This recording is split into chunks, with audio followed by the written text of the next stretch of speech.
Hello, hello, and today I want to talk about the 4 stages of habits.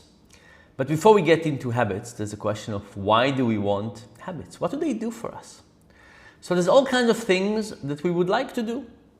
Brushing our teeth, exercising, all kinds of things like that. And we want them to be more likely to happen. We don't want every time to think, what should I do today? Oh yes, let me brush my teeth. We want things to happen on a more regular basis. We want them to be more likely to work, and habits are good for that. And the way to think about habit is to think about changing the radio in the car while driving. There used to be radios in cars. Imagine, try to think back on the days when you learned how to drive. Early on, you couldn't drive at the same time and change the radio station. You could do one of the other. But over time, driving became automated. And became automated that it released brain functions to deal with other things, like changing the station on the radio or other things.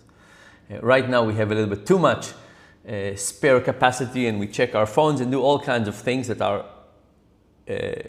don't kill us when nothing bad happened, but if there's an event, it's very dangerous. But in any case, habit gets us to do the same activity with less and less demands on our minds, and therefore they're more likely to happen, and they happen with more fluency. So it's a good thing.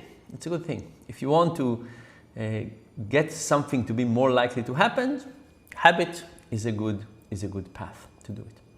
But what are the stages of acquiring a new habit? The first stage is the first time. Imagine that I want to change from driving my car to taking public transportation.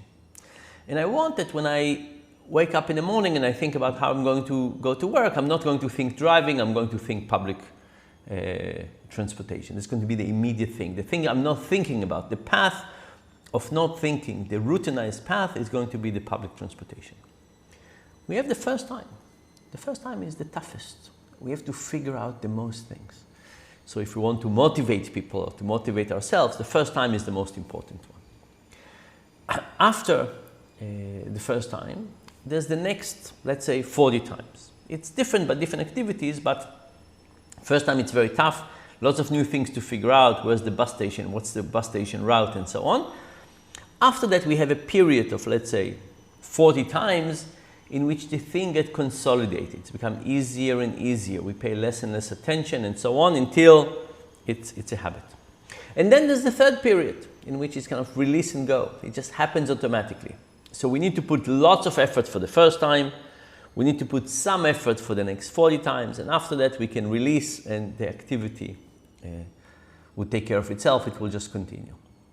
But I said 4, I numbered only 3. What's the 4th? The 4th is when we fall off the wagon, when something stops. We went on vacation, there was a strike, something happened, and now we were back to our car, and the question is, how do we go back to it? And again, going back after we left the activity requires some extra energy. So this is the 4 stages of first time, the next 40, the period after that in which things are smooth, and then getting back on the wagon are important thing for any habit that we want to acquire. So think to yourself, ask yourself, what kind of things do you want to make more likely in your life? Is it the morning coffee? Is it putting your phone away when you come home so you're not distracted and you have time with your loved ones? Is it turning off the television in a certain hour? Is it drinking a glass of water first thing in the morning? What is it? And think about these 4 stages and think about how much you need to incentivize yourself, how much attention you need to keep for those 4 stages. And if you'll think about it, then you'll take care of making sure the first time works, the next 40, the next period you don't need to work that much, and what happens when you fall off the wagon, you'll make your own habits more likely. So habits can be our friends. They're also bad habits, but good habits can be our friends. And we need to figure out very carefully, how do we get more of those good habits? How do we take things that right now we think about actively and say, you know what, let me outsource them to the habit department. So to outsourcing more good things to the habit department, because that would make it more likely that they would happen.